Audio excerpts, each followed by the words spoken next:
આને તમે સમજો છો કે સરકારની પાસે મીઠી મીઠી વાતો તમે એની ક્યાં કરો છો?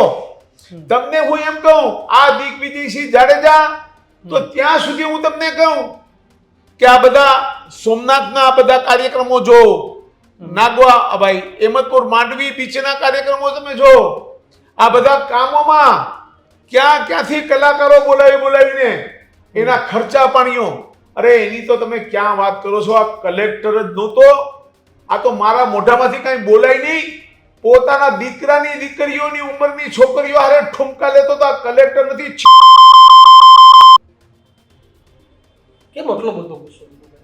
ગુસ્સો એટલા માટે કે કોઈ પણ આ દુનિયા આખીમાં મેં કલેક્ટર જોઈએ છે, કોઈ કલેક્ટર પોતાની મર્યાદા, કલેક્ટર એટલે જિલ્લાનો બાપ, જિલ્લાનો બાપ કહેવાય, જિલ્લાનો રખેવાર કહેવાય. ઈ સ્ટેજ ઉપર ઠુમકા લે, ડાન્સ કરે, તો તમે શું કહો આને? આ મોટામાં મોટો આ વિસ્તારનો જો કોઈ આખા દેશમાં જો કલેક્ટર હોય ને તો એ આ દિગ્વિજય જાડેજા. આ શબ્દો માટે તમારા ઉપર ડેફર્મેશન ભલે કરે, હું એ ભોગવવા તૈયાર છું. આરપારની લડાઈ, આરપારની લડાઈ હું એને ખુલ્લેઆમ કહું છું.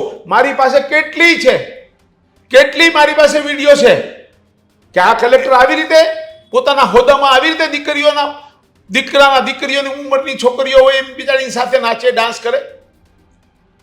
આ એને શોભે છે એમ કહું? રજૂઆત કરશો ઉપર સુધી? અમે તો કરી જ છે, મારી પાસે તો છે જ. હું તો તમને એને નિયમ વિરુદ્ધ જે કામો કર્યા છે એમાં પગલા લેશો તમે તમારી મીડિયા દ્વારા. મારી પાસે એ દરિયાની અંદર બોટ ચલાવતા હું તમને બતાવું, બોટ ચલાવતા. તો બોટ ચલાવી શકે કલેક્ટર? એની પાસે બોટ ચલાવવાનું લાયસન્સ છે? ના, કોઈ ના ચલાવી શકે લાયસન્સ. તો કેમ એની બોટ ચલાવી? તો કેમ પગલા નથી લીધા એને? આજ રાજેશ હાલે અહીંયા પ્રધાનમંત્રીએ અમારે વેરાવળની ચોપાટી બનાવી છે, ખૂબ સુંદર ચોપાટી બનાવી છે. એમાં બધા કલેક્ટર સાહેબનો બંગલાનો દરવાજો છે, ડીએસપી સાહેબનો બંગલો છે, જિલ્લા વિકાસ બધાના બંગલાઓ છે.